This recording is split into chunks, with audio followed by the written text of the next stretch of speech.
Uma chuva que cai fora de época, uma chuva que vem aparentemente tarde, uma chuva que, se não cair, compromete a colheita. A Bíblia compara o derramamento do Espírito Santo a essa chuva final que garante o amadurecimento do fruto. Mas o que vem a ser essa chuva tardia, mais conhecida por nós como chuva serôdia? Quando e sobre quem ela cai e para quê? As respostas para essas e outras perguntas sobre o derramamento da chuva serôdia você acompanha agora.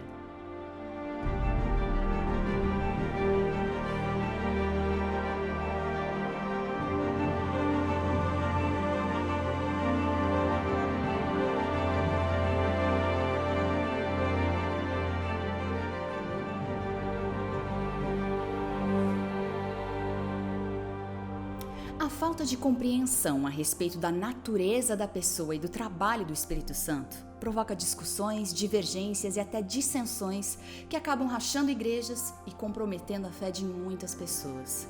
Contudo, o estudo desse assunto é fundamental para discernir e combater ideias que não condizem com a Bíblia. O pastor Sérgio Bezerra, doutor em teologia e diretor do Seminário de Teologia na Universidade Adventista Del Plata, na Argentina, é nosso convidado para apresentar este que será um dos atos finais do Espírito Santo. Doutor Bezerra, é uma honra tê-lo conosco. Doutor, por que a metáfora da chuva, e mais precisamente da chuva serôdia, é usada para representar o derramamento do Espírito Santo? É interessante como a Bíblia compara o Espírito Santo à água, esse elemento vital à nossa sobrevivência. Eu acho que a sua pergunta é uma pergunta muito importante. Por que não falamos sobre a chuva serôdia?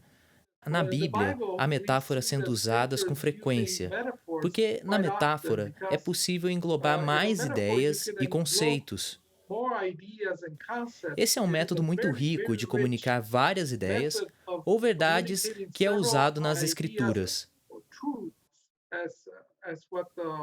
E nesse caso, é a chuva serôdia. Ela faz parte do padrão climático da Palestina. Assim, a época do plantio, especialmente nos tempos antigos, dependia da chuva para que a produção de alimento fosse possível. Dessa maneira, a produção de alimentos envolvia o plantio das sementes no outono e assim a germinação e o crescimento eram ativados pela chuva de outono, a chuva temporã. O amadurecimento das plantas e frutos ocorria a partir do final da primavera e era favorecido pelas chuvas da estação, a chuva serôdia. Assim, as Escrituras utilizam esse processo como um simbolismo do trabalho de Deus em favor da salvação da humanidade. Ele, Deus, está no processo de trazer novos cidadãos para o seu reino e que incorporem os valores celestiais na vida deles. E qual é o significado dessa metáfora? Bom, eu acho que essa é uma metáfora muito boa para representar bem a nossa necessidade do poder de Deus em nossa vida. Como acontece com os povos que dependem das chuvas para a agricultura, há alguns lugares no mundo onde as pessoas não querem esperar pelo clima para suprir as suas necessidades, então elas instalam sistemas de irrigação. Aliás, é isso que está sendo feito em Israel hoje, onde eles colocam todo esse sistema de irrigação que abrange todo o país. Porém, nos tempos antigos, eles realmente dependiam das chuvas. Então era uma catástrofe nacional quando acontecia uma seca.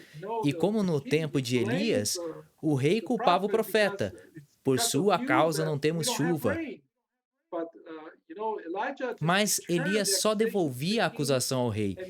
Ele dizia: não, não é por minha causa. Você e a sua casa distanciaram o povo do Senhor.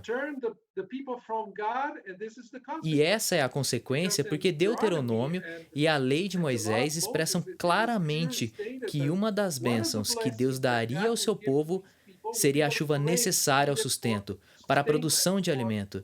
E eles eram muito, muito dependentes disso.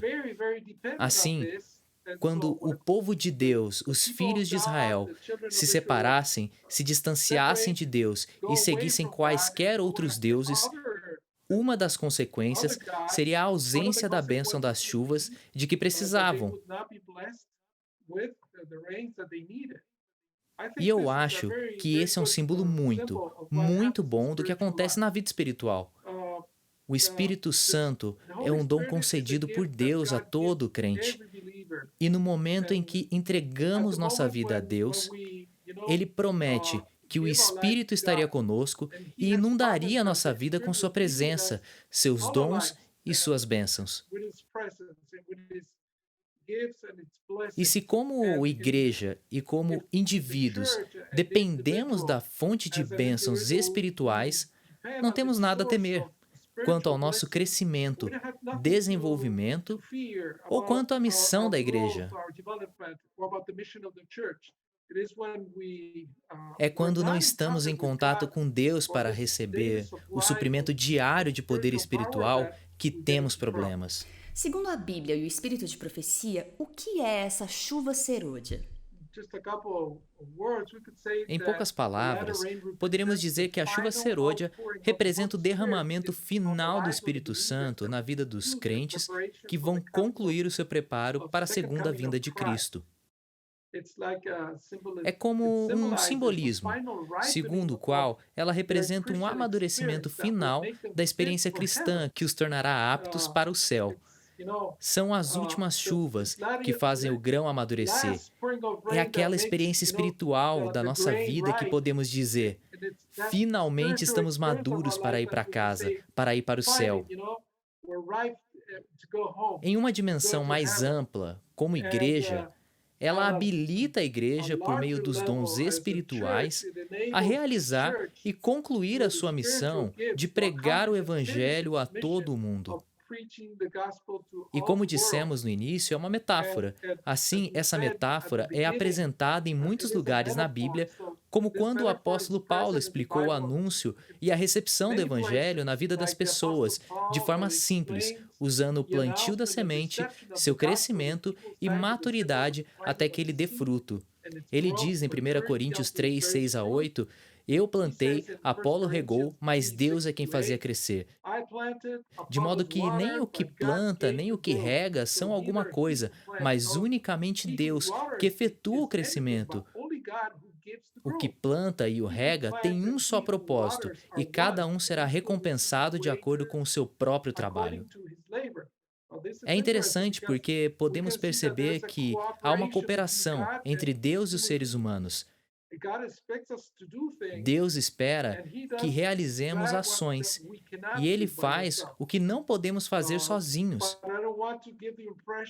Mas eu não quero dar a impressão de que a maior parte do trabalho é feito por nós, e Deus apenas nos dá uma autorização e que Ele aprova o que fizemos.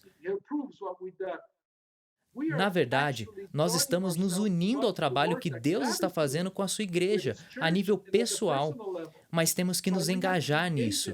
Temos que buscar o Senhor. Temos que querer estar em comunhão com o Senhor diariamente. Essa é a ideia relacionada aqui. Em Deuteronômio, há um retrato da proclamação dos ensinamentos e das palavras de Deus e o derramamento da chuva sobre a relva. Está escrito: que meu ensinamento goteje como a chuva, e as minhas palavras destilem como brando orvalho, como chuva suave sobre a relva, como chuvas sobre a terra. O texto comunica a ideia que a natureza depende muito da chuva. Se não há chuva, não há vida. Estamos exatamente nessa situação. Eu sei que no Brasil também é assim, mas estamos passando por uma seca enorme e as pessoas estão começando a questionar. Eu moro aqui perto da zona agrícola da minha província e as pessoas estão perguntando: o que significaria isso? Como isso vai afetar a economia? Bem, essa é uma pergunta que deveríamos nos fazer em termos espirituais. O que vai acontecer se eu não receber a bênção de Deus, a chuva espiritual na minha vida? Bom, Deus promete que fará a parte dele. Se houver falha no processo, é provável que seja da nossa parte. Portanto, é importante estar aberto e disposto, e o Senhor fará a parte dele. Essa é a ideia principal que devemos compreender. Haverá uma maneira de reconhecer o derramamento dessa chuva, doutor? Quando ela ocorre e como saberemos se se trata do verdadeiro derramamento do Espírito Santo? Sim, eu acredito. Ellen White fala sobre isso no livro O Grande Conflito, quando ela diz: a grande obra do Evangelho não deverá encerrar-se com menor manifestação do poder de Deus do que a que assinalou o seu início. Por milhares de vozes em toda a extensão da terra será dada a advertência. E ela fala grandes coisas. Serão realizados prodígios, os doentes serão curados, e sinais e maravilhas seguirão aos crentes. Então, sim, isso é muito real e vai acontecer. Espero que para que sejamos capazes de ver. No entanto, ela também fala sobre o fato de que alguns estarão desfrutando, estarão realmente exultantes por experimentar o poder do Espírito de Deus, enquanto outras estarão indiferentes, completamente indiferentes a isso. Como é possível se o Espírito está sendo derramado? Porque essas pessoas se fecharam à influência do Espírito Santo e por isso não estão interessadas em coisas espirituais. Podemos ver isso agora. Aqui onde eu moro, eu vejo duas posturas em relação ao que está acontecendo. Algumas pessoas, diante de uma pandemia, começam a questionar e dizem: o que isso quer dizer? O que devo fazer da minha vida espiritual como uma consequência do que estamos vivendo agora? Isso significa que o fim está próximo? Eu quero estar pronto. E outras pessoas apenas dizem: por favor, parem de falar sobre essas coisas. Tudo o que eu quero é voltar à minha rotina. Quero a minha vida normal de antes. Por aí é possível ver duas posturas diferentes. E eu acho que uma pessoa está se abrindo à influência do Espírito. E a outra está se fechando porque não está interessada em coisas espirituais. Não é estranho ouvirmos afirmações de que o derramamento do Espírito Santo só ocorrerá se pedirmos. Isso é verdade? Porque há muitos movimentos de reavivamento que têm estimulado as pessoas a pedir por esse derramamento. Mas com o passar do tempo, o entusiasmo e a própria fé acabam secando. A impressão que a gente tem é que a ênfase está na projeção do nosso desejo de receber a chuva e daí, quando isso demora a acontecer, as frustrações acabam vindo, né? Porém, a Bíblia diz que a chuva serôdia ocorrerá. Então, como entender até onde vai a nossa parte e o que de fato podemos fazer para nos preparar para o recebimento da chuva serôdia e o que é da esfera do Espírito Santo? É possível prever quando ela cairá? Bem, eu acho que é como tudo mais que está relacionado à segunda vinda. É bom que Deus não nos tenha dado a data de sua segunda vinda, porque todos nós fazemos coisas de última hora. E esse é um problema que eu percebo. Algumas pessoas tentam fazer algum tipo de previsão sobre quando a porta da graça vai se fechar no céu. Que o que Deus espera de nós é a prontidão para o derramamento do Espírito agora. Embora esse seja um ato divino para dar um poder extra em alguns momentos antes do fim da provação, sabemos que Deus espera que estejamos prontos agora e não especulando sobre o que podemos fazer para postergar as coisas ou que Deus vai compensar o que não fizemos de nossa parte. Podemos perceber isso em Ellen White, em especial quando ela dá uma série de recomendações que considero práticas e interessantes. Ela diz que precisamos orar fervorosamente pelo Espírito Santo. Devemos orar de maneira tão fervorosa pela descida do Espírito Santo como os discípulos oraram no dia de Pentecostes. Por que os discípulos oraram pelo Espírito Santo? Porque eles perceberam o quanto eram incapazes de fazer o trabalho de Deus. Eles não eram corajosos. Havia problemas entre eles. Por isso, oraram pelo Espírito Santo para que ele lhes guiasse e os unisse como um grupo. Assim, Eles poderiam sair com um propósito em comum para realizar a obra que Deus, que Jesus havia deixado para eles fazer. Penso que essa é uma das coisas que precisamos como igreja. Precisamos de unidade. Precisamos desse amor. Precisamos desse comprometimento com as coisas espirituais. E isso nós podemos ter. E no momento em que oramos por isso e desejamos isso, é algo diário. Não é algo que vamos fazer em algum momento no futuro. Então precisamos orar por isso. De certa forma, isso também diz sobre a necessidade de humilhar o nosso coração e experimentar o reavivamento e a reforma da nossa vida espiritual. Por que isso é tão importante? Porque está relacionado com a nossa mentalidade. Se o nosso coração está dividido, como costumava se dizer nos tempos de Ellen White, Deus não pode fazer tudo o que Ele deseja em nossa vida. Nós temos que nos comprometer inteiramente com Ele. E não querer ter um pé no mundo e um pé na igreja e desfrutar coisas dessa vida e colocar as coisas espirituais de lado. Devemos nos comprometer abertamente, e isso significa estar abertos ao trabalho do Espírito, que quer produzir um reavivamento e uma reforma em nossa vida. Eu sempre me lembro da historinha que conta sobre a pessoa que disse: "Eu quero estar pronta para o céu, mas acho que estou bem, pastor." Essa pessoa disse ao pastor: "O que mais eu tenho que fazer? Você deve pedir pelo Espírito Santo, e ele vai abrir a sua mente e seu coração para que você veja como ele o vê." Uma semana depois, essa pessoa volta ao escritório e diz: "Sabe de uma coisa? Tenho visto tantas coisas ruins na minha vida. É inacreditável que eu seja essa pessoa ruim e egoísta." E o pastor diz: "Bem, nada mudou na sua vida. É apenas o Espírito abrindo a sua visão espiritual para que você veja o quanto precisa crescer." E isso, claro, não é algo que se tira da vida pela própria força. Essa é a obra do Espírito Santo. É isso que significa reavivamento e reforma em nossa vida.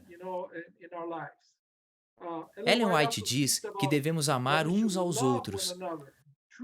A verdadeira conversão é a mudança de uma afeição egoísta para uma santificada por Deus e uns pelos outros.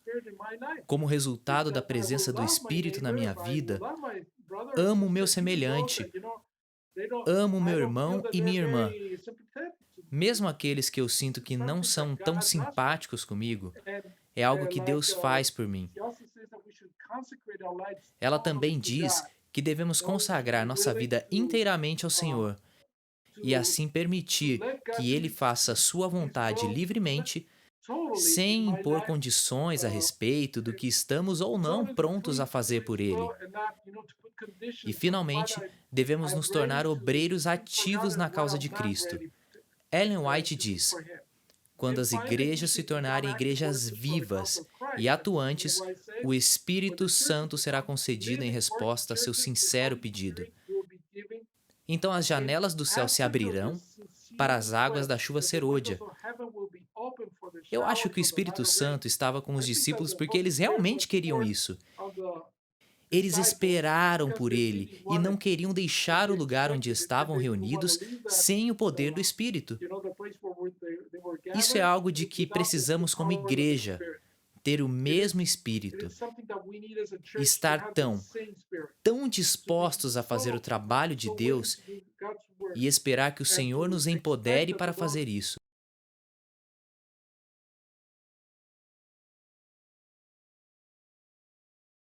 Assunto, Dr. Bezerra, o que Deus quer nos dizer hoje com esse assunto da chuva serôdia? Eu diria que a última mensagem de Deus para nós é que a chuva serôdia não é uma compensação para uma falta de interesse nas coisas espirituais no fim do tempo. Porque Deus, nosso Pai Celestial, Nos deu o Espírito Santo no dia em que aceitamos a Jesus em nossa vida. E Ele tem estado conosco desde o início. É nossa responsabilidade buscar o relacionamento e a nossa comunhão diariamente, de modo a valorizar essa bênção espiritual da maneira como Deus deseja que valorizemos por meio da presença diária do seu Espírito, que cumpre a promessa de completar a boa obra que Ele começou em nós. Ele completará no dia de Jesus Cristo. É a promessa que o Espírito Santo está conosco agora. E é preciso estar pronto para a chuva serôdia, necessária diariamente. Se eu não reconheço o fato de que um dia sem o Senhor, sem a sua bênção, é algo que realmente afeta a minha vida espiritual, eu também não vou reconhecer a chuva serôdia. Penso que o que o Senhor está tentando nos dizer é que a chuva serôdia é a concretização do nosso amadurecimento espiritual por intermédio do poder do Espírito Santo, que termina algo que começou há muito tempo, mas conclui o nosso preparo para o céu e nos concede o poder para a proclamação final do Evangelho ao mundo. O que vimos é que há muito o que podemos fazer como pessoas e como igreja, e que há muitos obstáculos, e isso diz como uma bênção especial de Deus, talvez possamos fazer muito mais. E os resultados serão ainda maiores. Mas o Senhor promete que Ele virá, e nós temos que trabalhar, mesmo sem ter todos os resultados que esperamos. Ele nos promete que com a chuva serôdia, com a preparação para o céu em nossa vida espiritual e com a preparação final, tudo se acertará e estaremos prontos para ir para o lar. Dr. Becerra, muito obrigada por compartilhar conosco tantas informações preciosas. E obrigada a você também por participar de mais uma conferência. Até a próxima!